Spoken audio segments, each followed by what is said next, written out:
Hello बच्चों, आप सभी का स्वागत है अपनी आज की ऑनलाइन क्लास में। तो जैसा कि बच्चों आपको पता है कि हम जो हिंदी अनिवार्य की पाठ्य पुस्तक है आरोह, उसके बारे में अध्ययन कर रहे हैं। तो उसी क्रम में बच्चों आज देखते हैं कृष्ण चंद्र जी के बारे में। तो अब बात आती है इनके साहित्य में योगदान की। तो देखो, सबसे पहले आता है इनका जन्म सन 1914 में पंजाब के वजीराबाद गांव में जिला गुजराकला में हुआ है। तो इससे पहले बच्चों इनकी एक रचना है आईने के सामने, उसकी 2 पंक्तियां दे रखी है इन्होंने कि अफसोस इस बात का नहीं है कि मौत बेरहम है, अफसोस तो इस बात का है कि अस्पताल बेरहम क्यों है। तो बच्चों ये इनकी रचना है आईने के सामने, उसकी 2 पंक्तियां इन्होंने दे रखी हैं। तो यानी उस समय इस जो आईने के सामने है, इसके अंतर्गत दिखाया गया है अस्पताल के सुख सुविधाओं के बारे में। तो उसी के ऊपर क्या है, इन्होंने ये 2 पंक्तियां दी है।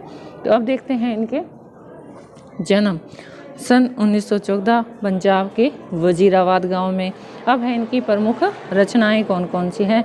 एक गिरजा एक खंदक, यूकेलिप्टस की डाली है, तो है इनके कहानी संग्रह।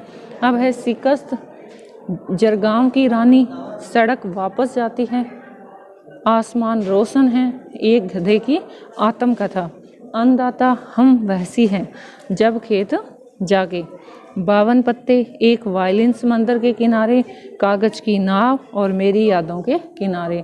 ये सब बच्चों क्या है, इनके उपन्यास है।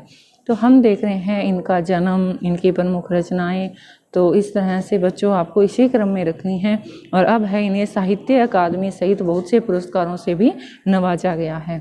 और इनकी मृत्यु सन 1977 में इनकी मृत्यु हुई है।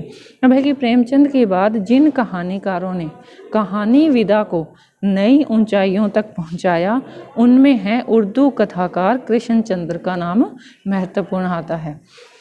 यानी कहानीकारों का नाम आता है तो सबसे पहले ये नाम आता है बच्चों कि जो प्रेमचंद जी का युग था, उस समय उनकी जो रचनाएं थी उन्हें क्या है, श्रेष्ठ मानते हैं। उन्होंने समाज की विभिन्न सारी जितनी भी कुरीतियाँ थी उनको लेके बनाया। उनके बाद में किसी की बात करते हैं तो उनका नाम आता है कृष्ण चंद्र जी का। प्रगतिशील लेखक संघ से उनका गहरा संबंध था, जिनका असर उनकी रचनाओं में भी हमें स्पष्ट रूप से दिखाई देता है। कृष्ण चंद्र ऐसे गिने चुने लेखकों में आते हैं जिन्होंने बाद में चलकर लेखन को ही रोजी रोटी का सहारा बना लिया था। अब है इनकी जो प्राथमिक शिक्षा है वो पूंछ यानी जम्मू एंड कश्मीर में हुई थी। उच्च शिक्षा के लिए वे सन 1930 में लाहौर आ गए और फॉरमैन क्रिश्चियन कॉलेज में प्रवेश लिया। 1934 में पंजाब विश्वविद्यालय से उन्होंने अंग्रेजी में एमए किया और बाद में उनका जुड़ाव क्या है, फिल्म जगत से हो गया। और ये जुड़ाव उनका अंतिम समय तक क्या है रहा, और वो क्या रहे, इस फिल्मी जगत से जुड़ाव के कारण ही वो मुंबई में ही रहे थे। यूँ तो कृष्ण चंद्र ने क्या है उपन्यास, नाटक, रिपोर्टाज और लेख भी लिखे, लेकिन उनकी पहचान मुख्य क्या है, कहानीकार के रूप में ही मानी जाती है। महालक्ष्मी का पुल और आईने के सामने आदि इनकी मशहूर कहानियां हैं। उनकी लोकप्रियता इस कारण भी है कि वे काव्यात्मक रोमानियत और शैली की विविधता के कारण अलग अलग मुकाम बनाते हैं। वे काव्यात्मक रोमानियत और शैली की विविधता के कारण अलग अलग मुकाम बनाते हैं। कृष्ण चंद्र जो है उर्दू कथा साहित्य में इनकी अनूठी रचनाशीलता के लिए काफ़ी चर्चा में रहे। यानी इनकी जो भाषा थी वो क्या रही थी, उर्दू रही थी। और वे प्रगतिशील यथार्थवादी नज़रिए में लिखे जाने वाले साहित्य के पक्षधर थे। यानी जो यथार्थ है, यानी जो सत्य है, जो उन्होंने सामने देखा, यानी जो समाज में हो रहा है उसे। अब आपकी जो कहानी है बच्चों वो है जामुन का पेड़। तो जामुन का पेड़ जो कहानी है वो क्या है, हास्य व्यंग्य कथा है। हास्य व्यंग्य के लिए चीज़ों को अनुपात से ज़्यादा फैला फुलाकर दिखाने की परिपाटी क्या है, पुरानी है। और ये कहानी इसी की क्या है, अनुपालना कर रही है कि किस तरह से एक चीज़ को बढ़ाकर उसमें क्या है, हास्य भी हो और व्यंग्य भी, दोनों दिखाया जाता है। इसलिए यह जो घटना है अतिशयोक्तिपूर्ण और अविश्वसनीय जान पड़ती है, तो कोई भी इसमें हैरत की बात नहीं है। विश्वसनीयता ऐसी रचनाओं के मूल्यांकन की कसौटी नहीं हो सकती।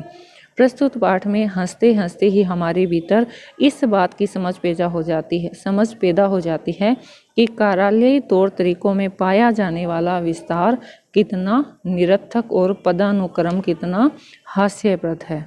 बात यहीं तक नहीं रहती, इस व्यवस्था के संवेदन शून्य व अमान्य होने का भी पक्ष हमारे सामने आता है। तो बच्चों, ये जो कहानी है ये कैसी है?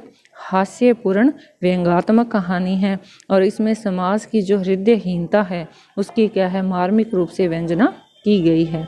यानी इस कहानी में, यानी जामुन के पेड़ में, जामुन की जो पेड़ है उसकी कीमत क्या है, मनुष्य से ज़्यादा आंकी गई है।